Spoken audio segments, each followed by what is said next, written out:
Hi, everyone. David Rose here with USXP.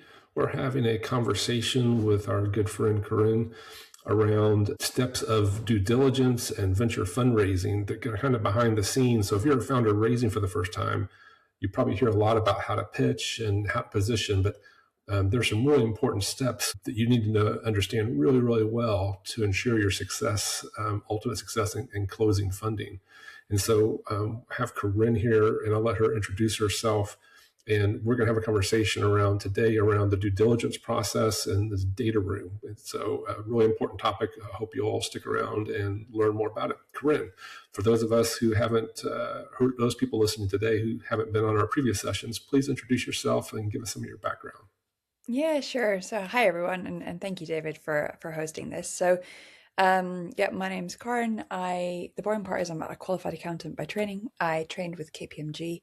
I'm based in London. I then moved into more kind of like commercial finance director type roles. Like I love fundraising, I love M&A, so focus specifically on that, particularly in the tech space for the last sort of 15 years or so. Um, I founded eCAP at the beginning of 2023, and we do two core things. So one is we do financial due diligence for investors. So we do it for about 20 different, predominantly UK, European investors. And then the other part that we look at is we provide fractional CFO services. So some of those companies are fundraising, some of them are going through M&A processes, but it's building decks, data rooms, TAM, SAM, calculations, like financial models, like any of the collateral basically required as part of that kind of fundraising piece or the M&A piece. So yeah, super excited to be here today, and really looking forward to digging in on the questions.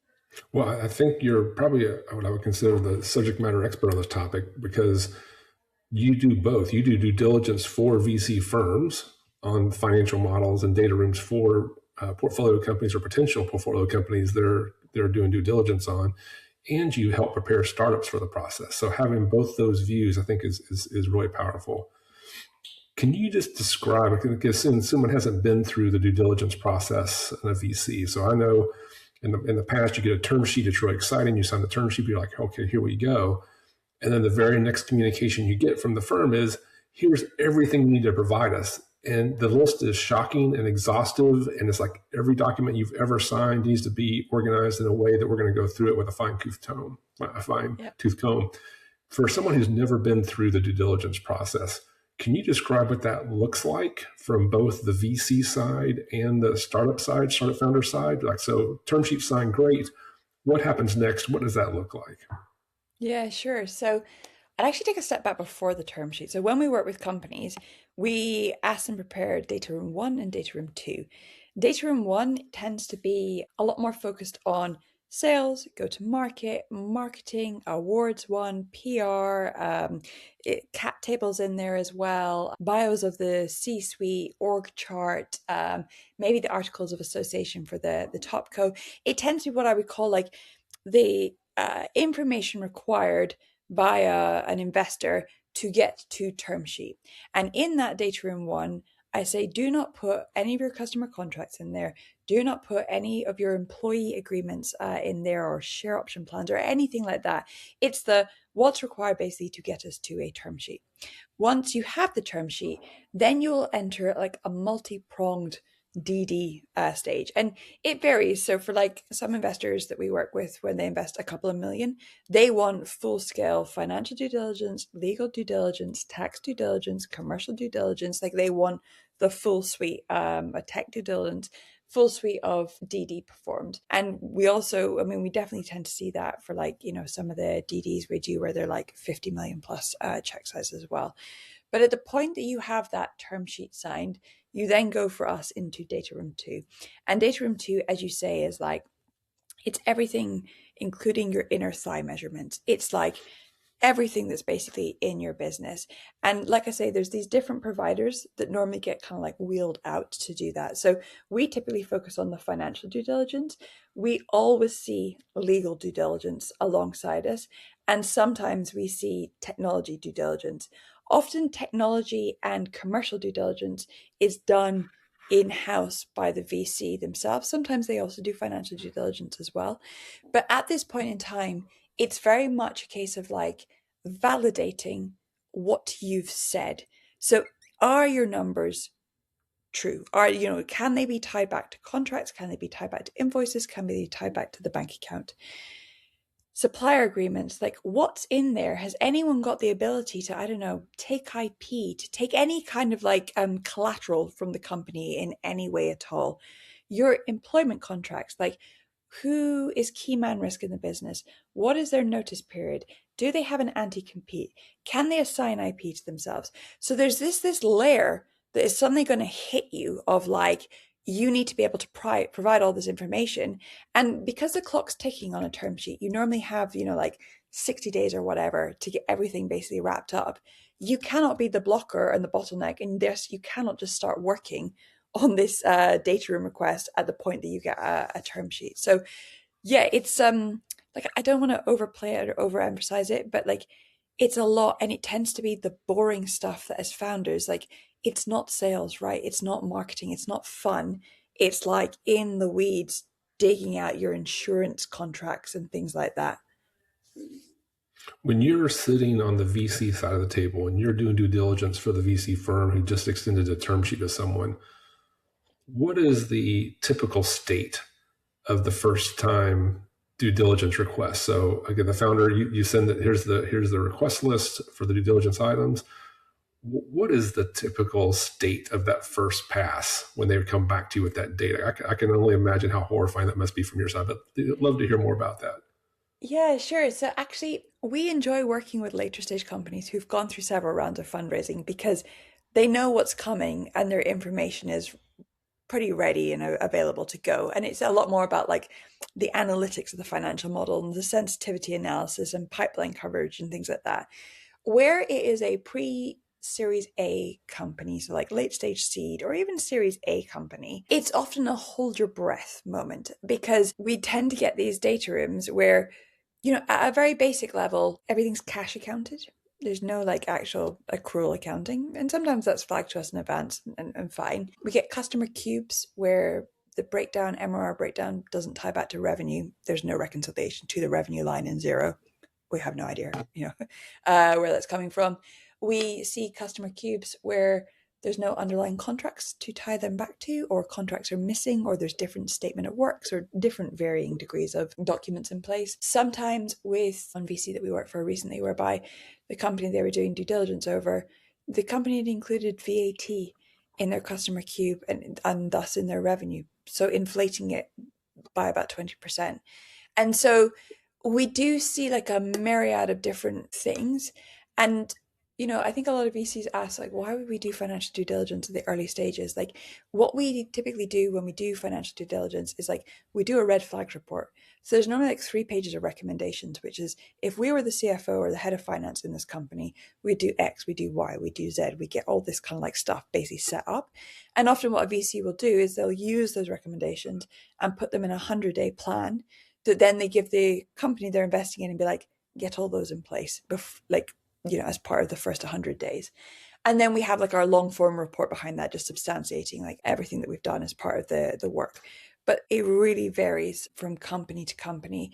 And what we often find is like the companies that have grown the fastest and have the best kind of like revenue sort of like metrics are the ones where it's just pure carnage behind the scenes in terms of like Of course. having anything to substantiate.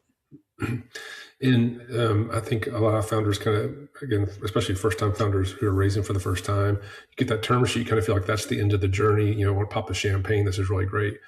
But have you seen deals where the term sheet's been extended that once you get into due diligence, that the VC firm pulls the offer based on what they uncover in due diligence?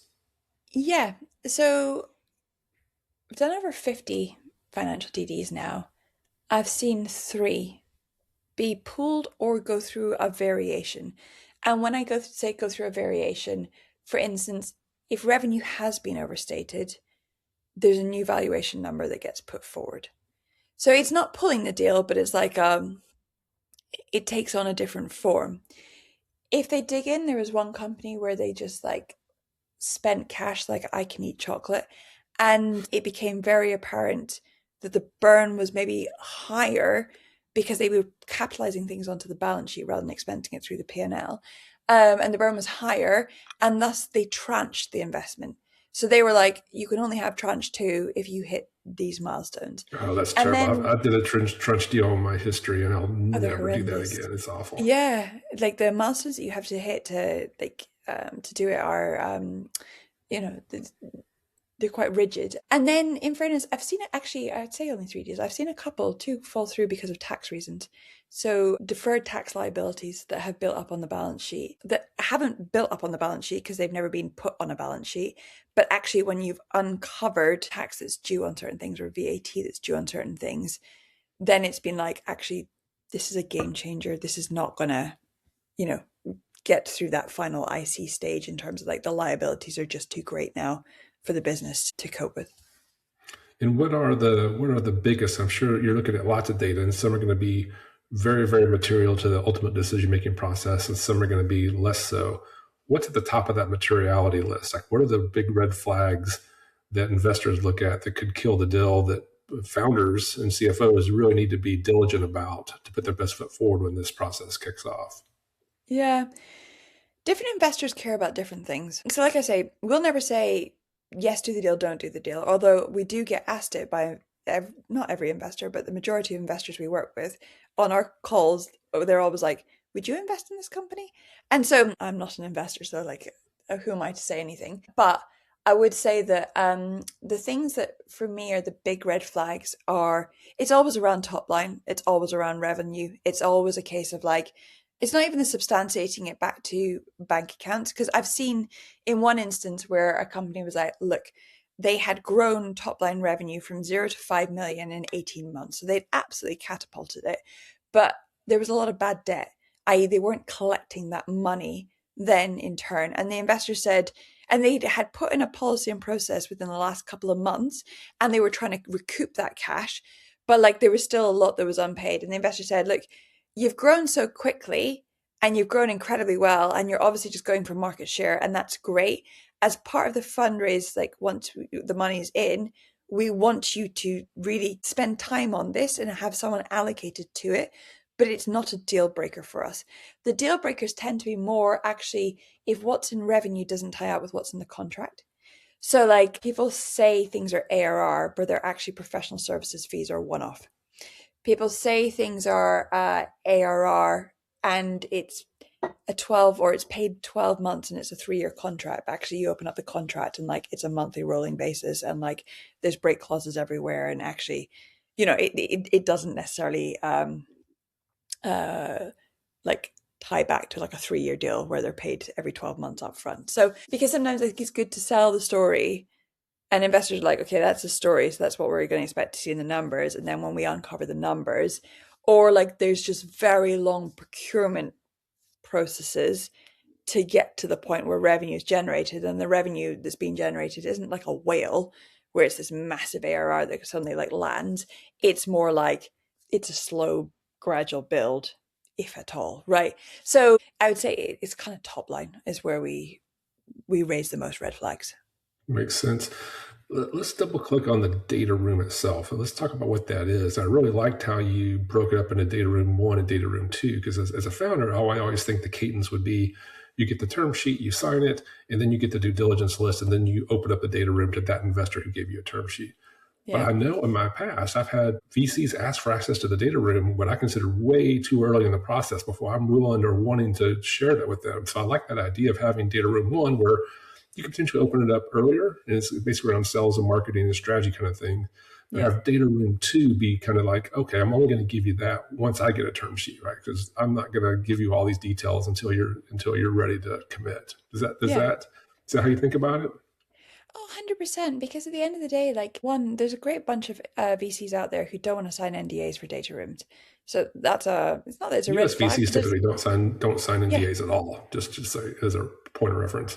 Yeah, no, exactly. But then if you're giving someone access to the data room and there's information in there where like people can go on a fishing expedition or they have someone in their portfolio who's maybe building something akin to what you are, and at the end of the day, NDAs hold very little weight in the kind of like legal world from what I've seen. I do feel like having all your kind of like IP in a data room before a term sheet's been put forward, it's like, it's just opening yourself up for someone potentially like just sifting information that like isn't actually kind of committed to your round or to your raise.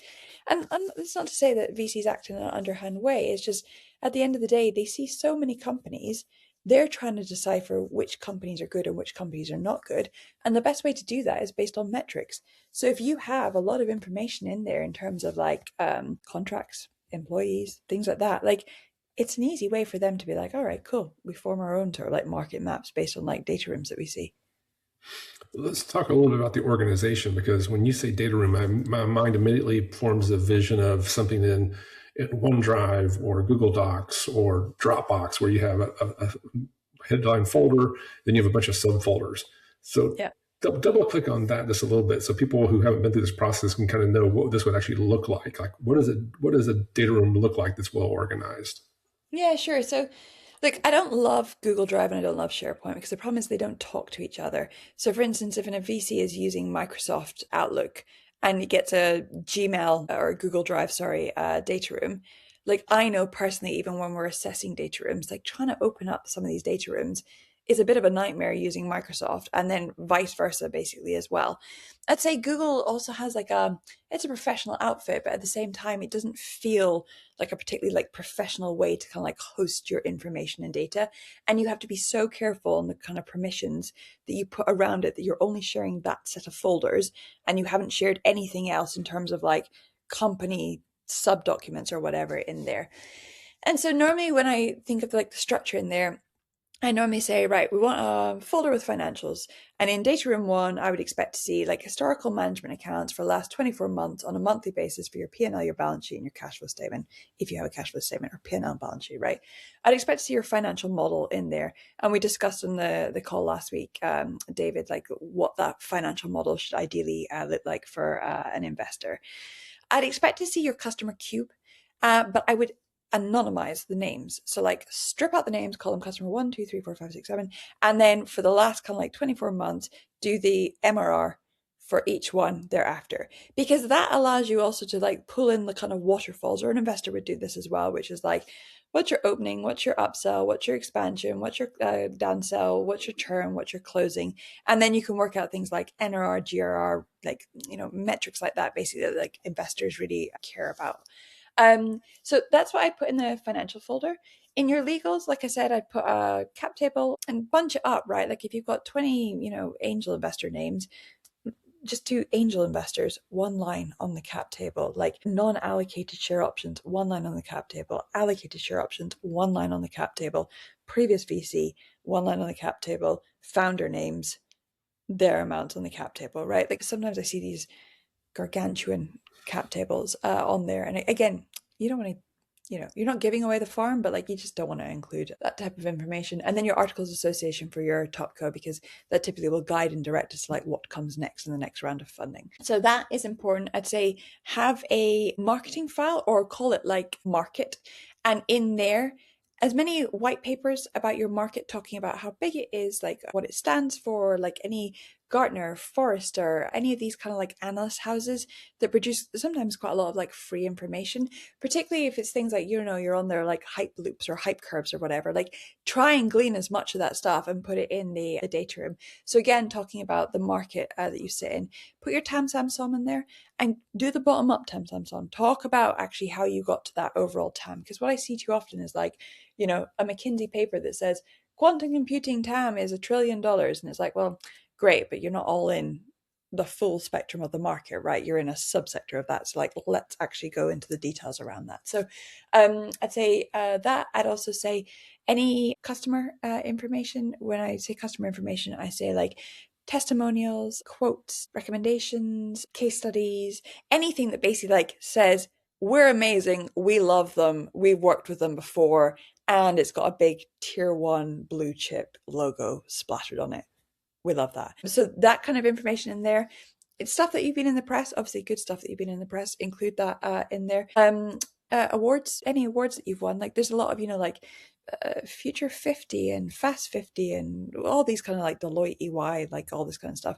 Include that because it just demonstrates that you're like getting the name sort of out there. I would say also have a folder on team or company structure, I would call it, or company overview. And in a company overview, I'd call I put in the investor deck, I put in an org chart, high level org chart. So like CEO, key C-suite, or key teams, and then number of personnel in each of the teams. Like, don't list out everyone's names in the org structure. I'd also include like a group structure as well. So if you have like Topco US, UK operating sub, or like, even if it's just standalone, put it in there. If it's from Companies House, for instance, your UK entity, like put in the company number, put in the directors, put in your financial year end. Again, it just helps, like if someone's sort of doing the kind of quick like background checks as well, just being able to like check you back on that.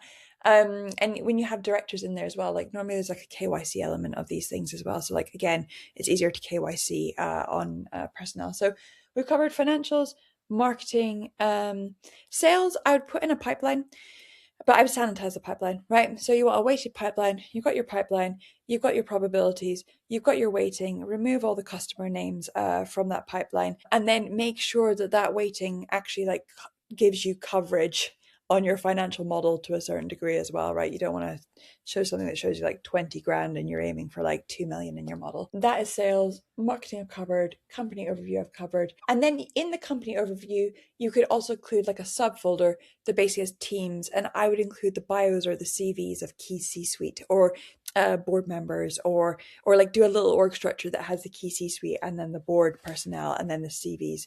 Sorry, I feel like I could talk a lot about that, but that I think is let's take a step back. So this is a lot of detail. This is how it all plays out. But what would be as a founder or CFO? Yeah. Just can you kind of talk through the high level folder structure, right? So you're going to have a DD folder.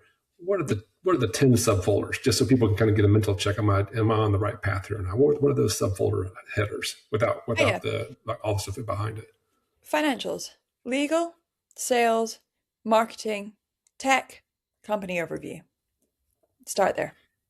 And from the VC due diligence side, when you see a really well organized data room versus a very poorly organized data room, does that kind of set the tone for the due diligence as far as kind of this company really has its act together versus, oh my gosh, this is already a disaster? Does that set the tone when you open that up for the first time?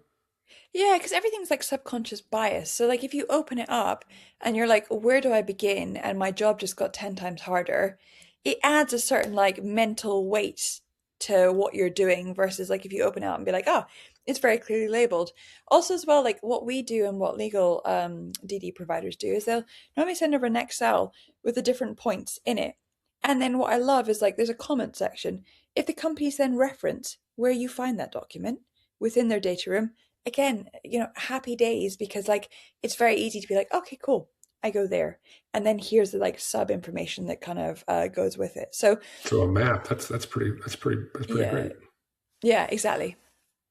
And I know the VC firms that you do diligence for are in the UK and EU. When you've been doing kind of the opposite side of this for startups who are raising in the US, have you noticed any variance between what the due diligence process or data required is between the kind of the US type VCs versus the VCs in the UK or Europe? Yeah, I actually find there's a lot of companies where like, particularly if you're speaking to your Sequoias, your Andreessen Horowitz, the people like that, they don't care for a data room. Like it's on like, and I'm talking earlier stage here. I'm not talking like your later stage companies. They'll still ask for legals, and there'll still be some, I think, light touch legal DD, but financial DD, nah, like it's not there. There's a lot more around like the founders and the relationship, and are these the founders that are going to be able to pivot on a dime and build a company in a different direction if suddenly the market starts to get cannibalized or competitors appear or whatever it might be, right? Yeah, that's really interesting. A very different process. It is, yeah. What are the biggest stumbling blocks? So what are the biggest kind of pitfalls or stumbling blocks you see, especially first time founders make when they go put together a due diligence data room? What are the biggest pitfalls that should be avoided at all costs? Yeah. Not being prepared, I think, is a big one, but maybe the bigger one to that is, like you say, champagne often gets popped at a term sheet and then people go back to their day jobs. Like, we're just starting on the graft now. You need to be available to answer questions. We have a deal right now which is dragging because like they just don't have enough bodies that are focused on responding to DD requests, right? And the problem is like with these deals, there's a time thing here, right? The longer you leave it, the less interested parties get, and the more it's like, actually, we're coming to the end of the term sheet window. We don't have a clear outcome. Nobody seems that fussed internally at the company side. And it's not that they're not fussed internally, it's like they go back to prioritizing sales. And I get it, you've got to keep the lights on your business, you've got to keep growing your business. But like, if you are on the brink of getting a check, do everything in your power to get that check signed as quickly as possible. I'd also say one of the other areas, like we have this less because we deal directly with companies, is sometimes like VC lawyers speaking to company lawyers and nobody else being like, do we really care about this commercial point? Do we really care about this clause? Like, are we willing to give this and we get this back? Instead, it's just these red lines back and forth, which, in a lot of cases, fees aren't capped. Unless you cap those fees, again, I've seen deals where like the legal fees are just astronomical against actually how much that company is raising. And those legal fees, just to be clear, get cross-charged back to Oh yeah, the yeah, to the company company. once the Yeah, once yeah, the deal closes. Just for you founders out there yeah, who haven't been through this, you're going to get a nasty legal bill in the mail. You're going to pay for not only your legal fees, you're going to pay for the VC firm's legal fees. So just know yeah, that's coming, and the expectation is you're going to pay that. Now you're going to pay it out of the funds that have been deposited in your account, but you're still paying it, and it's a big bill. yeah, yeah. It's a big bill for sure. Yeah, it's a very good point, David. Yeah. Have you ever seen? Because of course we think we spend a lot of time with companies who are coming to the U.S. Obviously, have you ever seen a due diligence or a DD room where they'd have like a U.S. tab, like this is our U.S. plans, this is our U.S. budget as a separate line item? Has that you ever seen that before? I'm thinking that might be a good Um, idea. It's a very good idea. I've not really seen it before. I mean, there tends to be, where international expansion has occurred and is occurring, there tends to be a sub file for international expansion where, like, I don't know, there's the like Singaporean incorporation document, and there's the Abu Dhabi incorporation document, and there's the US incorporation documents, and whatever there is. And within that group structure, where it's like US Topco, UK operating entity, or vice versa, and the different subs, like having the company numbers, the directors for each subsidiary, like again, like highlighting that very clearly really helps. But I haven't seen like a called out separately. I tend to see it best articulated in financial models where it's very clear, like a line item breakdown of like, this is what we're spending to expand to the US. And from a process standpoint, I know as a founder, as a CEO, I always wanted to be able to answer any potential questions that come up. I always felt like that was something really important for me to do. But Yeah. when you get into the DD process, you can get over your head probably, and you don't want to give a ill-advised answer or an improper answer. So Yeah. you can get it over your head. And so there are certain technical aspects that may be on the product side or IP side, or there could be certain things on the finance side, even though you're been involved with building the pro forma model that maybe you need some help on. So what is the expectation from the side of the VCs? Do you want to deal directly with one person during this process, the founder, the CEO, or do you want to go direct to the CFO or the CTO when these different questions come up? There may be more specialty topics. What I normally say to companies I work with is keep the CEO VC relationship, right? So, like, you're always playing then good cop as a CEO. Let your CFO deal with the FDD. Let your CTO deal with the tech DD. Let or your CPO deal with the tech DD. And then from like a legal standpoint, like I would say stay across that with your lawyers basically like looped in, and like I say have like war rooms, so like daily or every couple of days is 15 minutes. We all jump on a call and be like, where are we on each of these fundraising streams? But if you can keep that CEO relationship at a VC level, it means that when there's points that need discussed, as long as you have all the information from your CFO, your CTO, or whatever, it means you can keep that kind of conversation separate from like getting in the weeds of like the financials. Because like I said, particularly more, I would say, on the legal side than the financial side. There are things that matter and there are things that don't matter. And there are things that like are negotiation points. And you as a CEO want to be able to have the negotiating conversation with the VCs. You don't want to be like, I don't know, getting flustered over like, I don't know, a 20K difference that the FDD provider has found in some random balance from like 2 years ago. So keep your brain and your head straight for the negotiation conversations. And how would you advise a founder? So it's not uncommon, obviously, that kind of thorny issues or problems come up during this process. What advice would you give a founder who has to deal with this now? So you're under a lot of pressure to close the deal. There's been a problem that's come up. How would you recommend, from a personal approach or from a process? How would you recommend a founder deal with a what we call a serious issue that's come up during the due diligence? Yeah. At the end of the day, honesty and transparency, I think, is always the way forward because, again, at the end of the day, with any documents you hopefully do go on to sign, you are putting reps and warranties in there. And therefore, you don't want any kind of like legal implication coming back on you further down the line because you repped something or you warranted something that actually was inaccurate, right? And sometimes the things that you think are deal breakers are not deal breakers. And so what I would say is like, if something big was to come up, so for instance, let's take the VAT one. So there is VAT being included in revenue, which means that like It's overstated for sure.